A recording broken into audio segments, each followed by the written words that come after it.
Imagine the fog-choked streets of 1887 London, where gas lamps flicker like dying souls. A scream pierces the night, not of terror but twisted joy. Hours after death claims its victim, laughter rings from empty rooms, mocking the living. Was this killer a man, or judgment from above? A sinner's mask carved in flesh, echoing biblical wrath. You won't sleep tonight. The year was 1887, and London stood as a colossus of empire, its veins pulsing with the blood of conquest and commerce. Yet beneath the gilded facade of Queen Victoria's Golden Jubilee, parades of crimson uniforms marching down the Mall, fireworks blooming like ephemeral stars over the Thames, lurked a shadow that no amount of imperial pomp could dispel. It began in the winter mists when Scotland Yard entombed a dossier in their deepest vaults, a collection of parchments stained with ink and dread, sealed for nearly a century. This was no ordinary file. It chronicled 7 ritualistic slayings that clawed at the soul of Belgravia's elite, a district where wealth was armor against the world's cruelties. Each corpse bore a grotesque emblem, a mask of comedy and tragedy etched into cooling skin, lips frozen in a rictus of unholy mirth. But the true horror? Witnesses swore to laughter, pure, bubbling glee, emanating from the dead hours after the surgeon's pronouncement. It slithered through keyholes, danced along cornices, a spectral jest that hinted at something beyond mortal malice. Divine retribution, perhaps, for the sins of the proud? Or a demon's prank, mocking humanity's fragile grasp on righteousness? As we delve into this chronicle of shadowed justice, pause and reflect. In a world where empires rise on the backs of the oppressed, does laughter from the grave signal heaven's scorn? Subscribe now to journey deeper into history's abyssal truths, and share in the comments the city that cradles your own secrets. For in every fog-veiled alley, darkness whispers that no soul is beyond reckoning.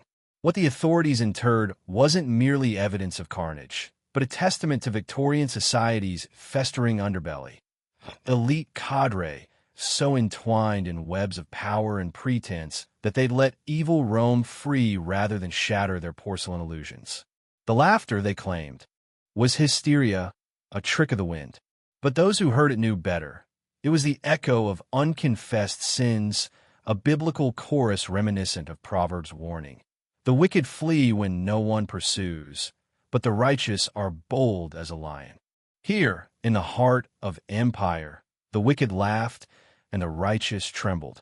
London in 1887 was a symphony of contradictions, a sprawling metropolis where the divine and the damned brushed shoulders in the smog.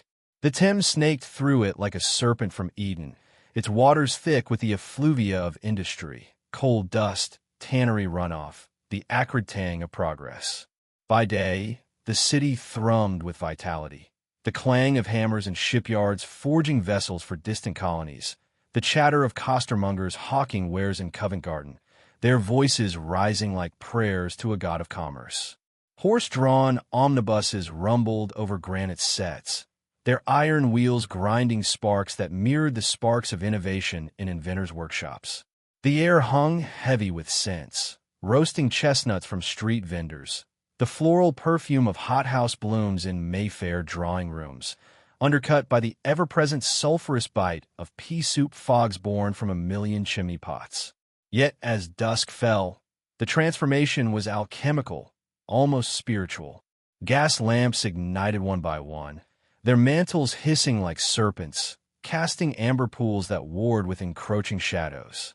The fog rolled in from the river, a shroud woven from the breaths of the weary masses, muffling the peal of Big Ben and turning grand boulevards into labyrinths of uncertainty. In this veil, one could imagine the ghosts of London's past. Plague victims from 1665, heretics burned at Smithfield, whispering judgments on the living. Belgravia, that bastion of nouveau riqueza, epitomized this duality. Its stucco-fronted terraces gleamed white as bleached bones under moonlight, their wrought iron railings twisting like vines from the Garden of Gethsemane. Garden squares bloomed with manicured lawns, where topiaries stood sentinel, their shapes evoking biblical parables of pruning the unrighteous vine. The residents of this enclave were titans of the Industrial Revolution, their fortunes forged in fire and exploited labor.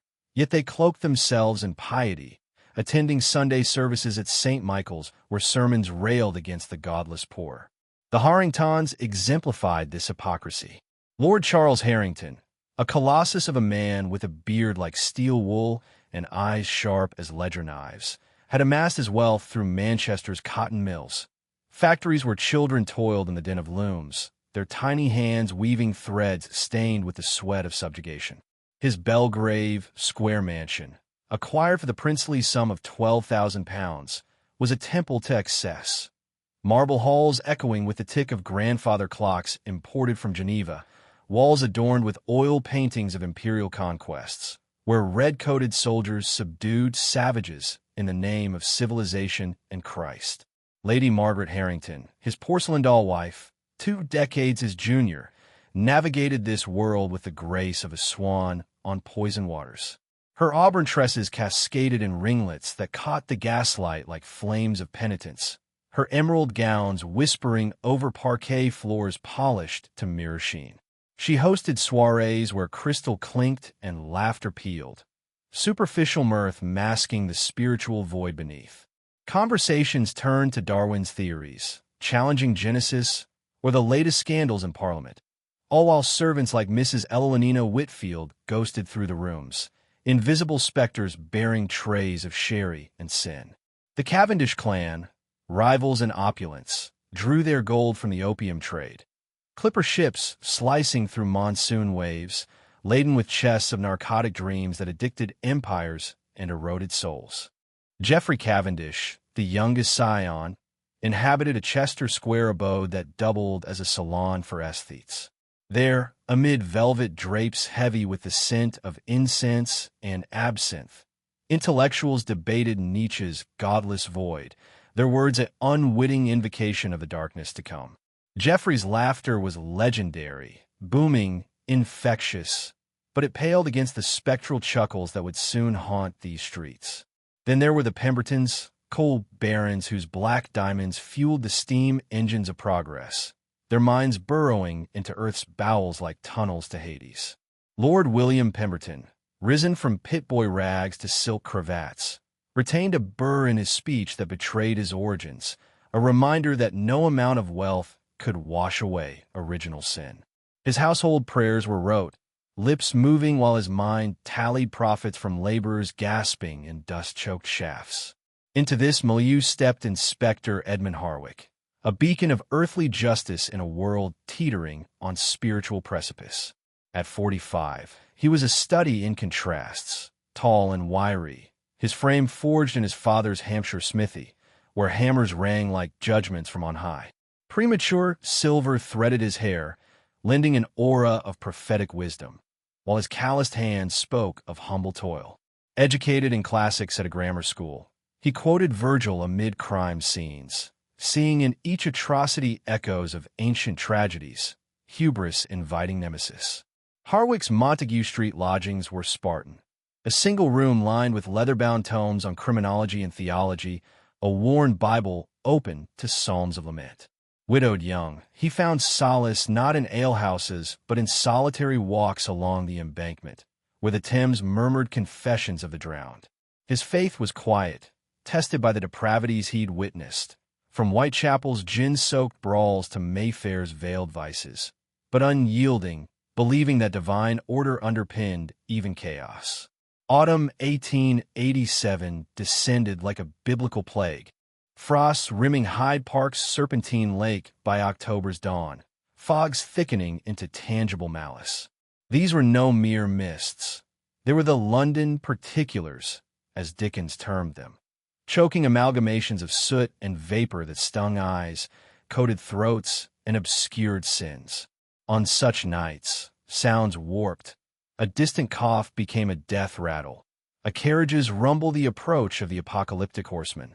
Belgravia's denizens barricaded themselves in drawing rooms warmed by coal fires that crackled like hellish laughter, their silver crucifixes glinting on mantels as talismans against the unknown. They fancied themselves insulated by class, but as Isaiah warned, the lofty looks of man shall be humbled, and the haughtiness of men shall be bowed down. October 15th shattered that illusion. The scream that rent the pre-dawn hush wasn't one of agony, but a wail laced with disbelief, emanating from Lady Margaret Harrington as she alighted from her hansom cab. The fog that night was a living entity, pressing close, its chill fingers seeping through her mink opera cloak, scented with the night's indulgences, cigar smoke from the Royal Opera House, the faint floral of her companion's perfumes.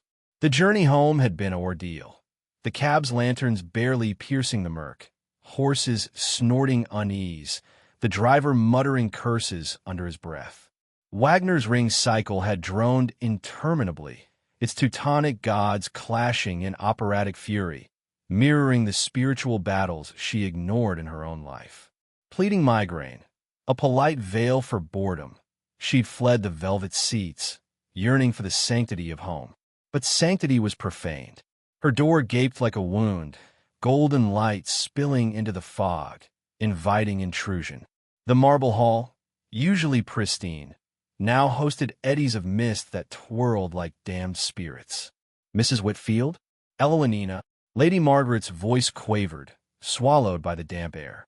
No answer but the drip of condensation from cornices, the faint tick of a clock measuring eternity. In the drawing room, horror awaited. Mrs. Evelina Whitfield lay arrayed on the Persian rug, her form a macabre tableau. Silver hair fanned in a halo, evoking fallen angels, hands clasped over her breast as in eternal supplication. Yet her face, oh, merciful God, contorted in ecstatic laughter, lips parted in rapture, eyes crinkled with joy that belied the violence. It was as if she'd glimpsed paradise in her final throes, or worse, been forced to mock her own demise. The room bore scars of struggle. A Chippendale chair upended, its cabriole legs akimbo, shards of a Ming vase glinting like shattered commandments, books, tomes on etiquette and empire, strewn like heretical texts. Velvet curtains hung askew, torn as if by claws from the abyss, and porcelain shepherdesses lay decapitated, their innocent smiles ironic in the carnage. Inspector Harwick arrived with the dawn's pallid light, the city stirring.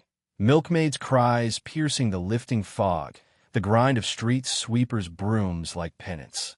His overcoat billowed like a prophet's robe, bowler hat shadowing eyes that had beheld too much iniquity. Constable Thornberry, his greenhorn aide, retched at the sight, youth's innocence clashing with reality's blade. "By the Almighty, sir," Thornberry gasped, his freckled face ashen.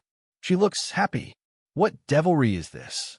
Harwick knelt, his breath fogging the air, noting details with forensic piety. Bruises ringed her throat like Judas's noose, defensive gashes on arms testament to fierce resistance. Nails clotted with flesh, her assailants, hinted at a Pyrrhic victory. The carving, a thespian's mask, comedy's grin fused with tragedy's wail, incised post-mortem with surgical precision.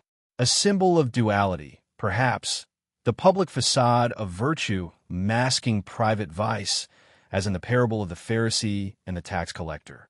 And the odor, cloying, ethereal, redolent of alchemical elixirs, sweeter than hospital ether, layered with notes of laudanum and something arcane. It evoked forbidden knowledge, like the tree of life's fruit, tempting and damning. Lady Margaret, composure fracturing like fine china, recounted her night in halting tones, her lace handkerchief a flag of surrender. Evelina was devout, Inspector, a woman of unyielding routine, her Bible ever at hand.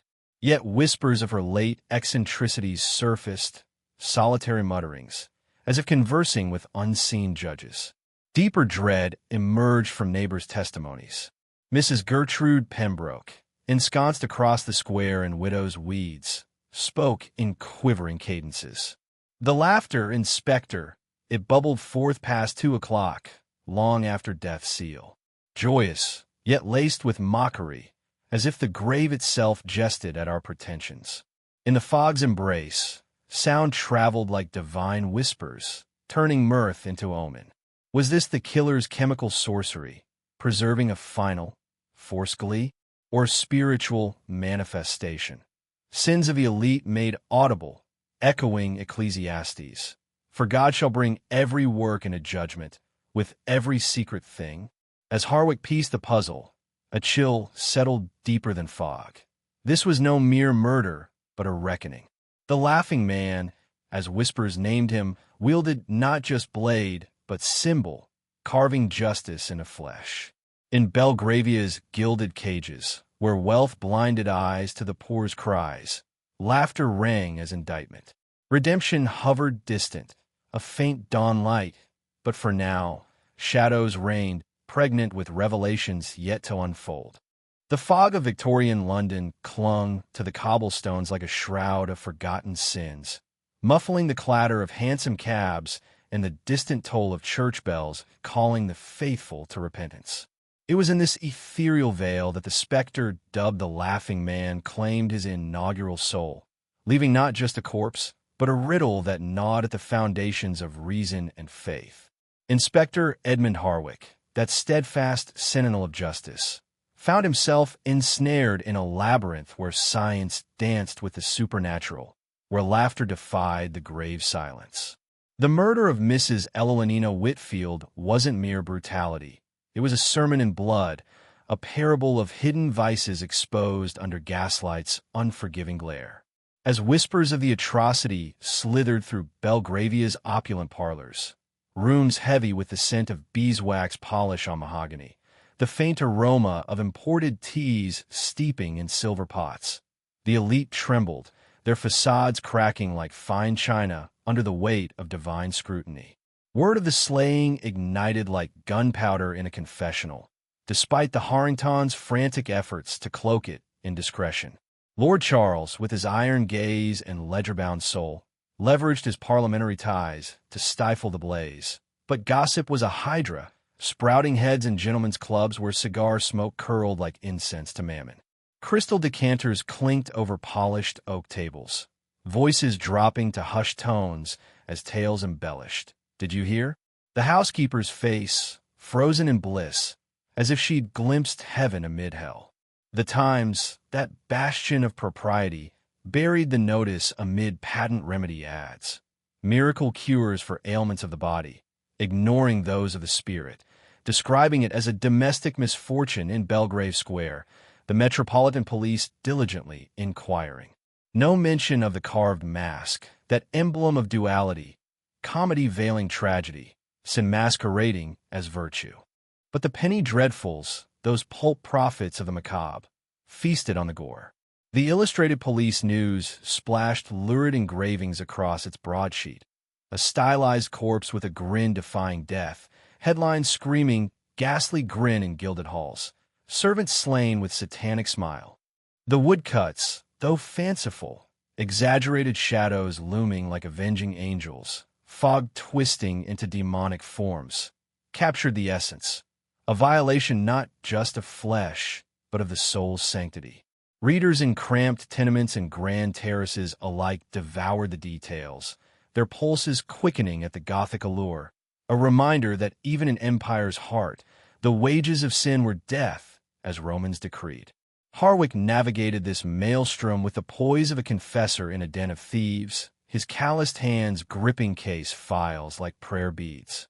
The Harringtons' influence loomed like Goliath.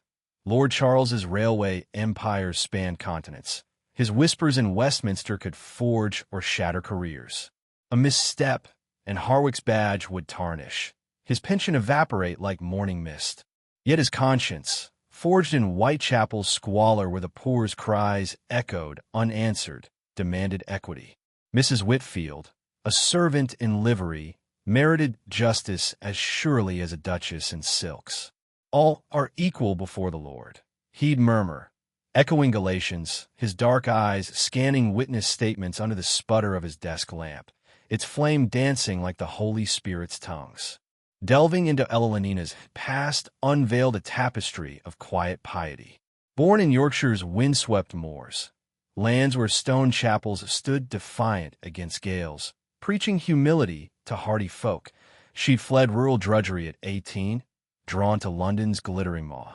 From scullery drudge, scrubbing pots till her knuckles bled raw, she ascended through diligence and wit, mastering the arcane rites of household hierarchy.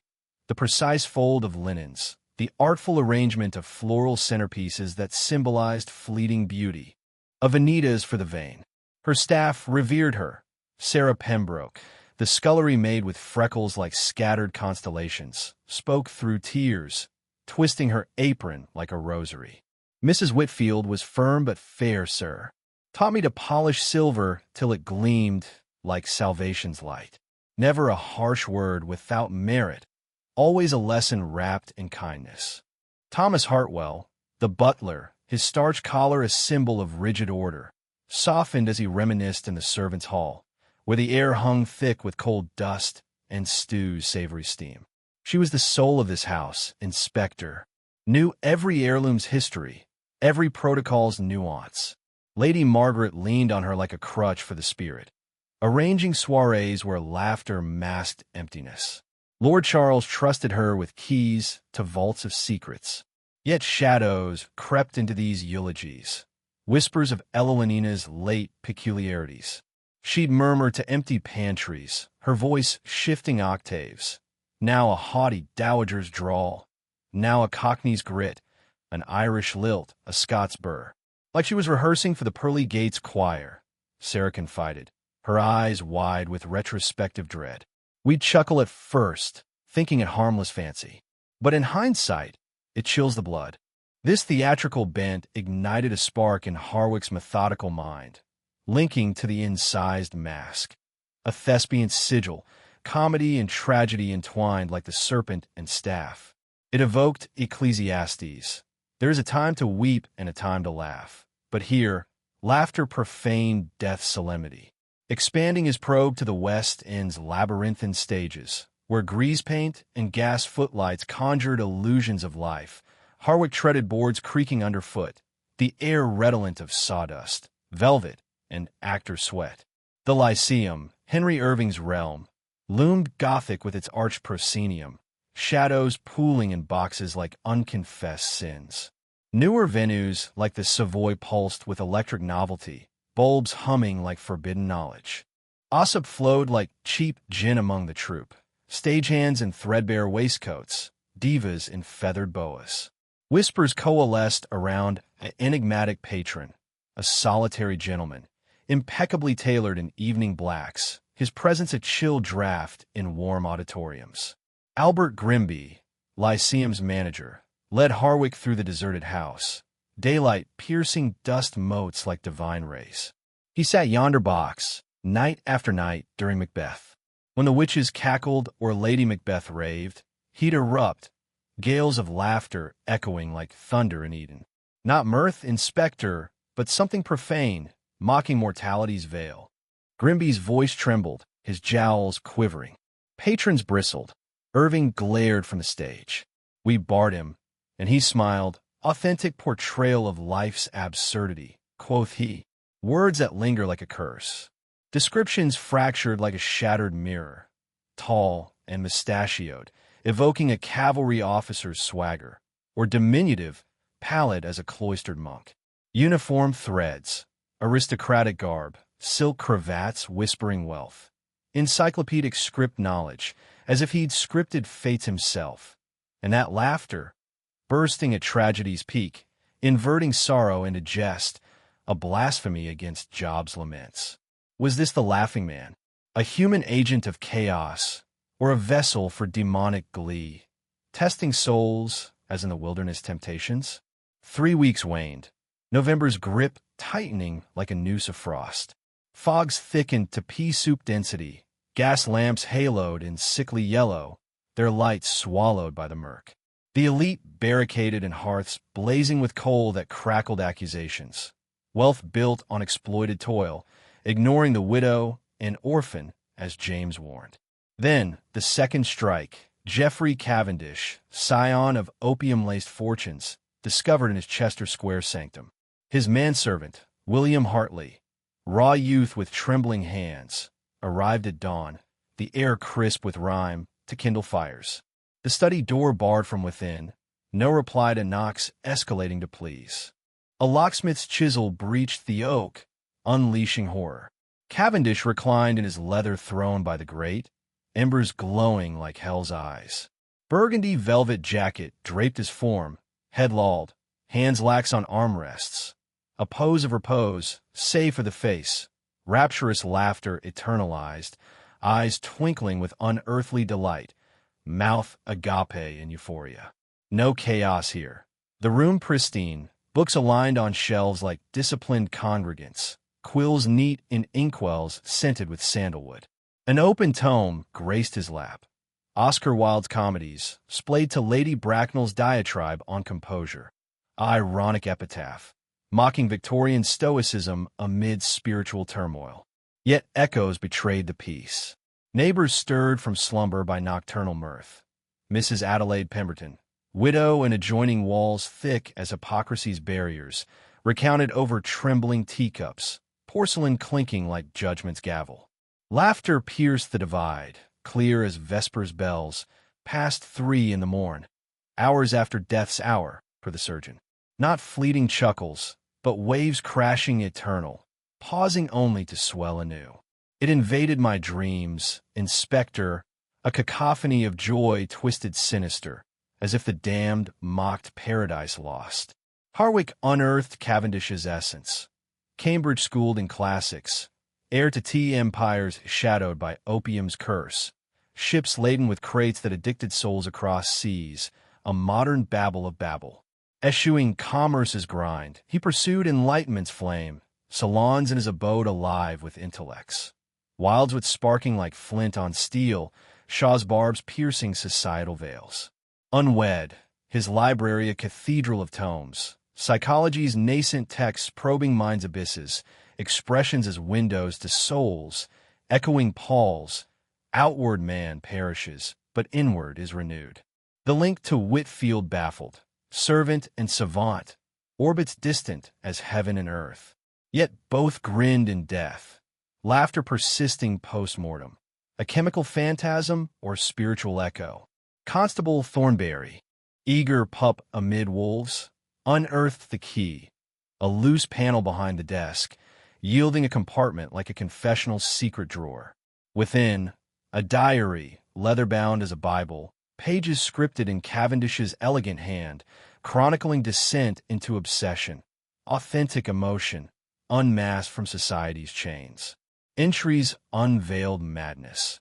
June 3rd, post-dinner observation of Whitfield's genuine mirth at a tale, raw and unbridled, unlike guests' polished hitters. A theatrical soul in servant's garb, worthy of study.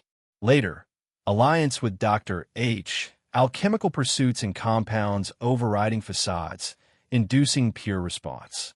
We shall peel the masks, reveal the divine spark, or demonic core beneath. Final inscription, 2 days prior. I volunteer, the compound perfected. Tomorrow, truth unveiled, discomfort be damned. Revelation struck like lightning.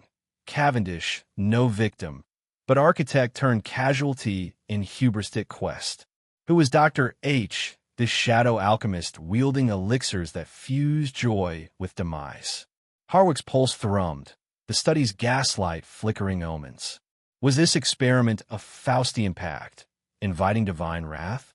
Laughter rang not from flesh, but souls unmoored, echoing through eternity as warning. Remove not the ancient landmark, lest chaos reign. The hunt intensified, fog parting for glimpses of truth, but shadows deepened, pregnant with revelations of sin's harvest. The revelation from Cavendish's hidden diary struck like a thunderbolt from the heavens, shattering the facade of random savagery and unveiling a far graver abomination.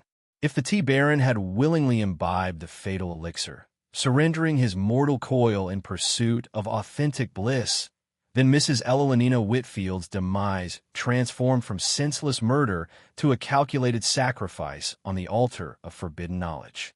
No longer a hapless victim, She emerged as a pawn in a grander design, her theatrical mimicries, those solitary rehearsals in empty cellars, perhaps unwitting rehearsals for a role in this macabre drama. The carved masks, those fused emblems of mirth and woe, symbolized not mere madness but the biblical duality of the human heart. Outward piety masking inward corruption, as Jeremiah lamented. The heart is deceitful above all things and desperately wicked. Laughter persisting beyond the grave? Not spectral haunting, but chemical blasphemy, a man-made echo of divine judgment where the unrepentant soul's facade cracks, revealing the void beneath. Constable Thornberry's keen eye, guided perhaps by Providence, unearthed more beneath the diary's leather shroud. A sheaf of letters, their parchment crisp with the scent of sealing wax and ink, scripted in a refined hand that bespoke education and hubris. Signed with a solitary H, they discoursed on arcane formulas, compounds distilled from ether's kiss and opium's dream, laced with alkaloids that twisted the nervous system's threads like a weaver at a loom of fate. One missive, dated 3 moons prior, unfolded like a confessional scroll. My esteemed Cavendish, your insights into the performative veil of societal emotion mirror my own revelations in the crucible of chemistry. We teeter on the precipice of epiphany, a renaissance of the soul's understanding. My elixirs circumvent the chains of decorum, unleashing emotion's primal torrent. Yet heed this, the balance is delicate as a seraph's wing. Miscalibration invites catastrophe, where joy devours the vessel. Harwick's fingers trace the words by lamplight's flicker, the study's air thick with dust motes dancing like restless spirits. This was no petty correspondence. It sketched a conspiracy against nature itself, experiments that echoed the Tower of Babel, man's arrogant ascent to godhood, inviting celestial rebuke. As the inspector pieced this mosaic of malice, horror bloomed in his chest like thorns from Eden's garden. These were not isolated killings, but orchestrated trials. London's unwitting denizens as guinea pigs in a laboratory of the damned. The theatrical flourishes? Deliberate sacraments, masks representing the hypocritical performances of the elite, their social graces a thin veneer over avarice and apathy. Laughter as weapon, a forced revelation of pure emotion, stripping away pretense to expose the soul's nakedness before an uncaring creator, or worse, a vengeful one. In this, Harwick glimpsed spiritual allegory, the alchemist playing God, inducing euphoria that mimicked heavenly rapture, yet culminating in earthly demise, a parable of false idols and the folly of seeking transcendence through flesh alone. The case's gravity deepened, transforming Harwick's pursuit from earthly justice to a crusade against profane science. No longer stalking a brute in fog-shrouded alleys, he hunted a heretic whose laboratory defied divine order, treating humans as clay to be molded, oblivious to Genesis' decree that man was formed in God's image, not to be remade by mortal hands. Plunging into Cavendish's erudite orbits, Harwick navigated London's underbelly of intellectual ferment, a cauldron where Darwin's evolutions mingled with spiritualist seances, where microscopes peered into cells as mediums gazed into the beyond. The air in gentlemen's clubs hung heavy with piped tobacco's acrid haze, leather armchairs creaking under the weight of ponderous debates, gas chandeliers casting shadows that twisted like doubting souls. The Athenaeum Club loomed on Pall Mall, its neoclassical pillars evoking ancient temples, a sanctum for the Royal Geographical Society where maps of conquered lands sprawled like testaments to imperial pride. Yet Harwick's trail led to esoteric covens, the Society for Psychical Research, convening in dimly lit parlors where ectoplasm's chill mingled with the scent of incense, probing ghosts as metaphors for unresolved sins. The London Anthropological Institute, dissecting cultures with scalpels of theory, blind to their own cultural hubris. Amid these circles lurked Dr. Sebastian Hartwell, a fallen star whose disgrace 3 years prior had scorched the medical annals. Expelled from Bedlam, Bethlehem Royal Hospital, that grim bastion where the mad wailed in iron chains, their cries a chorus of forsaken souls. Hartwell had been accused of vivisecting minds, dosing inmates with potions that contorted faces into grotesque parodies of emotion. Professor Marcus Rothwell, ensconced in his Gower Street sanctum at University College, amid towers of tomes yellowed like ancient scrolls and the faint tang of formaldehyde from specimen jars, painted Hartwell's portrait with reluctant strokes. An intellect like Prometheus, unbound by ethics, Rothwell intoned, polishing spectacles that reflected the room's scholarly chaos, skulls grinning from shelves, diagrams of neural pathways splayed like maps to the soul. We shared Edinburgh's halls, dissecting cadavers by candle sputter. But Hartwell fixated on expressions, joy's crinkle, sorrow's furrow.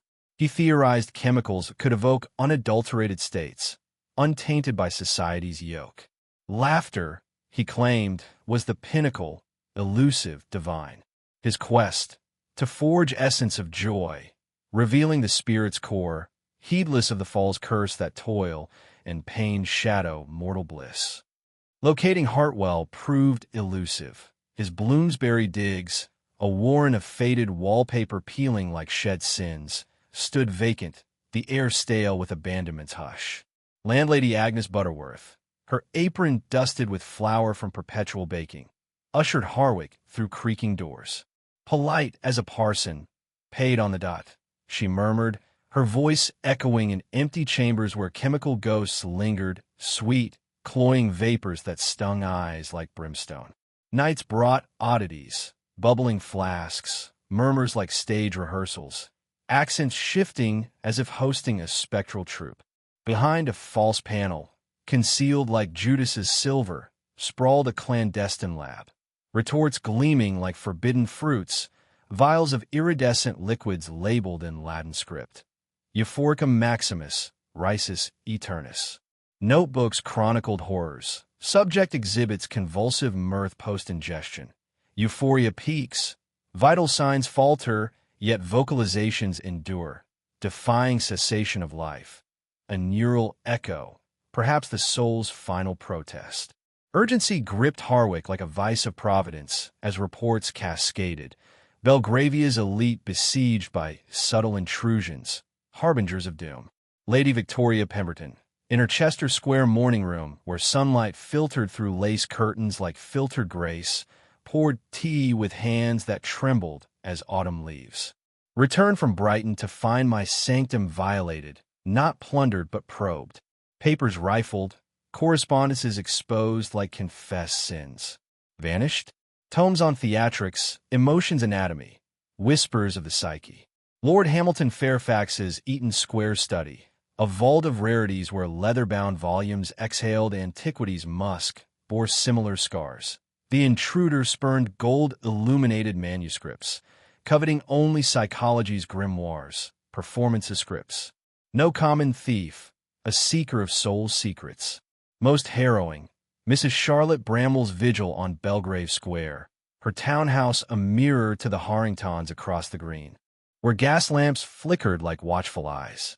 Alone save for servant shadows, she spoke in quavers, her widow's weeds absorbing the room's chill.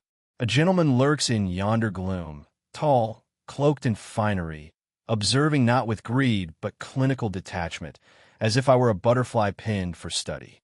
He vanishes like smoke when approached, leaving dread's residue. Her depiction echoed theater whispers, an educated specter, laughter his unnatural refrain, unsettling as Cain's mark. The thread unraveled. All, Pemberton, Fairfax, Bramwell, even Whitfield and Cavendish, had graced Hartwell's Royal Institution lectures, a series on emotion science, advertised in broadsheets amid calls for moral reform. Whitfield, servant though she was, had slipped in via Cavendish's patronage, her mimicry talents noted. The halls, vaulted and echoing with the clink of scientific instruments, hosted Hartwell's orations. Emotions are masks, societal charades. Chemicals shall unmask the authentic, revealing the divine spark, or its absence. Attendees, London's Conoscenti in silks and top hats, nodded sagely, unwitting recruits to his roster of the damned. Hartwell harvested them methodically, their curiosity a fatal flaw, akin to Eve's bite, knowledge's pursuit inviting expulsion from grace. Winter's cloak tightened, fogs congealing into palpable malice, streets of purgatory where ships' horns wailed like lost souls on the Thames. Harwick raced shadows, shielding potentials while pursuing the architect of this infernal science. Each slaying, a thesis in terror, masks carved as indictments of hypocrisy, elixirs inducing rapture that ravaged organs, laughter lingering as neural aftershocks, a mockery of resurrection, souls trapped in corporeal echo. Hartwell viewed victims as vessels, their deaths data points in his quest to conquer consciousness, blind to the hubris that invited divine thunder. Epiphany arrived via Thomas Whitmore, a fledgling medic whose Edinburgh pallor bespoke sleepless vigils over texts. Contacting Yard after Cavendish's obituary splashed newsprint, ink smudged like guilty fingerprints, he confessed in Harwick's office, lamplight carving hollows in his youthful face. Enthralled by Hartwell's eloquence on consciousness's frontiers, I aided what I deemed benign probes. But boundaries blurred, ethics evaporated like ether. The Lair, a forsaken dockside warehouse, basement bowels rank with river damp and chemical bite, where flasks bubbled under hooded lamps, records chronicling atrocities on vagrants lured by coin, their screams transmuted to data. Essence of joy, Whitmore shuddered, his crowning venom, euphoria unbound, stripping societal shackles, but fatal in its fervor. Early trials on the destitute. Later, the elite, their prominence a pulpit for his manifesto. Hartwell's madness. Murder as enlightenment. Death's broadcasting theories to a scornful establishment, forcing acknowledgement through horror. Directions in hand. Harwick mobilized, but fate interceded. A urchin, rags fluttering like penance cloths, delivered an envelope sealed with aristocratic wax. My vigilant inspector, it proclaimed in elegant quill. Your diligence honors justice, yet misconstrues my sacrament. I am no felon, but harbinger of revelation, dissecting consciousness to gift humanity truth. Attend the Adelphi Theater at midnight's toll, solitary, to behold emotion's apotheosis. Your quest concludes. Enlightenment dawns, redefining the human divine. Fog enveloped the city like a shroud of judgment, the Thames murmuring prophecies of reckoning. Harwick stepped into the night, bowler hat shadowing eyes that burned with resolve. Mortal agent of celestial wrath, poised to confront the alchemist whose laughter mocked the Almighty. The invitation burned in Inspector Edmund Harwick's pocket like a coal from the altar of sacrilege, its elegant script a mocking psalm from the abyss. He knew, deep in the marrow of his soul, where faith wrestled doubt, this was no olive branch but a snare woven by a mind that had traded humanity for godlike pretense. 3 months of chasing phantoms through fog-veiled streets, poring over alchemical scrawls by flickering gaslight, had yielded only echoes and shadows. Duty, that unyielding compass forged in his blacksmith father's forge and tempered by years amid London's depravity, demanded he walk into the lion's den. Yet Harwick was no lamb led to slaughter. He dispatched discreet missives to trusted constables, back up to shadow at a distance, tucked his service revolver against his ribs like a talisman, and slipped a vial of pungent-smelling salts in his waistcoat, a crude antidote against chemical stupor. As he stepped into the December night, the fog enveloped him like the breath of Judgment Day, thick and yellow, carrying the Thames' brackish lament and the muffled toll of distant bells counting down to midnight. The Adelphi Theater loomed on the Strand, a neoclassical temple to illusion, its portico columns stark against the murk, gas lamps sputtering feeble halos that barely pierced the gloom. The stage door yawned ajar, an invitation laced with malice. Harwick's boots echoed through deserted corridors, walls papered with faded posters, ghostly advertisements for forgotten triumphs. Irving's brooding Hamlet, spectacles of passion and tragedy that now seemed prophetic parodies. The air hung heavy with accumulated phantoms, the faint perfume of long-evaporated applause, the dust of grease paint and velvet, the spectral residue of emotions feigned and felt across decades. Every creak of floorboards whispered of performances past, as if the building itself mourned the perversion about to unfold. A theater of the Real, where mass would fall not by script, but by sin. Voices drifted from the auditorium, not solitary monologue, but dialogue, layered and conspiratorial.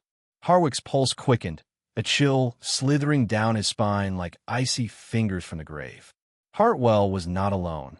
The web sprawled wider, a conspiracy defying solitary madness. Gripping his revolver beneath his overcoat, he crept forward, the doors parting like a proscenium curtain onto revelation. A lone calcium spotlight, harsh, unforgiving as divine scrutiny, bathed the stage in stark white, casting elongated shadows across gilded arches and crimson drapes heavy with age.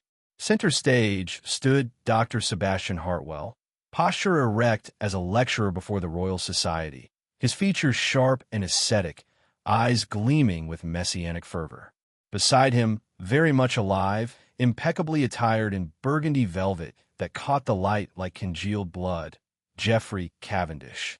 The victim, whose stage demise had deceived coroners and constables alike, smiled with the serene detachment of one who believed himself enlightened beyond mortality. Inspector Harwick, Hartwell intoned, voice projecting effortlessly through the vacant house, trained resonance filling pews like a sermon to the damned. Punctuality befits a man of your precision. Pray, take the front row. This finale demands an attentive audience, the apotheosis of our inquiry into the soul's unvarnished truth. Harwick descended the aisle, velvet seats yawning empty as judgment thrones, his footsteps muffled yet resonant. Seated, revolver concealed, he met their gazes. Hartwell's burning with prophetic zeal, Cavendish's cool as a dissector's scalpel. What followed was no confession, but a lecture from Hell's Academy, delivered with academic poise that chilled deeper than any rant. For over 2 years, they revealed, master and disciple had pursued a Faustian covenant, theoretical discourses on emotion's performative chains evolving into empirical atrocities. Elegance defines our craft, Cavendish murmured, pacing the boards like a professor amid specimens, his voice silk over steel. Our elixirs command the psyche's orchestra, conducting terror, sorrow, ecstasy while consciousness remains lucid, a witness to its own unveiling. Mrs. Whitfield, they claimed, had ascended in rapture unalloyed, joy primal as Eden's dawn, unbound by circumstance or convention. Each carving, the dual mask, proclaimed their creed, societal feeling mere theater, a hypocritical pantomime. Only their potions stripped the veneer, exposing the authentic self, raw as the forbidden fruit's bite. Yet the true abomination crystallized as Hartwell advanced, vial aloft, its contents shimmering ethereal under the limelight. Your error, Inspector, was presuming randomness. Victims were curated, clues orchestrated, a symphony composed to lure the consummate subject. You, a mind disciplined, emotions armored by duty and faith. Your terror, pure and profound, shall crown our oeuvre. Cavendish's addendum sliced cruelly, backups neutralized, associates vigilant. In you, we essay fear in its noblest vessel, a guardian of order confronting chaos incarnate. The vial descended, terror's essence distilled. Harwick's mind raced, proverbs thundering inwardly. The fear of the Lord is the beginning of wisdom, but worldly fear threatened engulfment. Yet providence, or perhaps the forge-honed cunning of his youth, intervened. Feigning defeat, shoulders slumping, gaze averted, he palmed the signaling mirror from his pocket. As Hartwell neared, exultant, Harwick flashed it, redirecting the calcium beam into blinding glare. Both men recoiled, hands shielding eyes, silhouettes staggering like fallen angels. Chaos erupted on that sacred stage, a primal ballet of survival. Harwick lunged, revolver barking once, warning into the flies. Cavendish, refined but frail, crumpled under a tackle honed in Whitechapel's brawls, breath expelled in a gasp of shattered illusion. Hartwell, disoriented, teetered stage edge. Vial clutched like a chalice of wrath. In the scuffle, it slipped, shattering in the orchestra pit's depths, vapors blooming acrid and luminous, a poisonous mist rising like the smoke of Sodom. Irony divine. The architects inhaled their own apocalypse. Hartwell's screams pierced first. Raw, animal terror unraveling his composure, body convulsing as phantoms only he beheld assailed. Cavendish stirred, inhaling traces, his face contorting into the rictus they so admired, but inverted, eyes wide with cosmic dread, laughter choked into wails. Harwick retreated upstage, handkerchief pressed to face, salts cutting the haze, watching as hubris harvested its due. Men who played God reduced to quivering flesh, souls laid bare in the terror they deemed authentic. Backup breached eventually, fog parting for lanterns' glow, constables storming to bind the broken conspirators. The arrests reverberated like thunder through empire's corridors. Scientific societies shuttered debates. Medical boards convulsed in self-recrimination. Belgravia's drawing rooms hushed in collective guilt. The Old Bailey trial, spring 1888, under Mr. Justice Hawkins' stern gaze, became spectacle and sermon. Galleries packed with scribes, sketches capturing defendants' fractured facades. Sir Charles Russell's prosecution thundered. These are not brutes of passion, but intellectuals cloaked in progress's robe, sacrificing souls on altars of ego. Echoing Lucifer's fall, pride masquerading as enlightenment. Evidence unveiled depths abyssal. Compounds prescient of future horrors, psychoactive precursors that bent mind and marrow.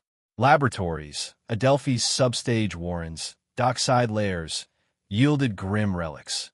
Acid-etched remains of the nameless, notebooks chronicling 5 years' atrocities on vagrants, students, the forsaken. A ledger of 50 souls marked for demonstration. Parliamentarians, prelates, patrons, spared only by Harwick's intervention, a David against Goliaths of intellect. Hartwell, shattered by his elixir, descended into perpetual paranoia, trial appearances aborted by fits where he'd cower, babbling of shadows devouring light. Sentence commuted to Broadmoor, he perished 2 years hence, heart failing under terror's relentless siege, a self-inflicted damnation. Cavendish, to Pentonville's toil, mailbags as penance, succumbed in 1890 amid nocturnal laughter, uncontrollable, echoing victims' fates, perhaps remorse's ghost, or lingering vapors claiming final tribute. Formulas, partially destroyed lest they tempt future hubris, vanished into archives. Whispers persist of shadowy appropriations, seeds for war's chemical horrors. The case birthed reforms, ethical codices for experimentation, police curricula embracing psychology shadows. Harwick elevated to chief inspector, his notes canonical, mentoring legions against educated evil. Yet the spiritual scar lingered. London's elite confronted mirrors cracked. Progress untethered from morality birthed monsters refined as they. Harwick, haunted by theater's echoes, laughter twisted to screams, carried the lesson etched in soul. Greatest perils were respectable masks, justifying atrocity with higher purpose, blind to Proverbs' decree. In quiet moments, Bible opened to Job's afflictions, he'd ponder divine retribution's subtlety, how the Almighty permitted pride's tower to crumble from within. And in Belgravia's fogs, whispers persisted. Not all victims unearthed, accomplices vanished into continental shadows, experiments perhaps enduring in foreign labs. The laughing man's legacy, a caution that knowledge without reverence invites judgment. Laughter from the grave a reminder. Masks fall, souls stand naked before eternity. And as we close this veil on 1887's abyss, reflect. In our age of boundless science, do we heed Victorian echoes? Or court similar reckonings, pride veiling sin? The fog lifts, but shadows linger. What secrets yet haunt history's underbelly?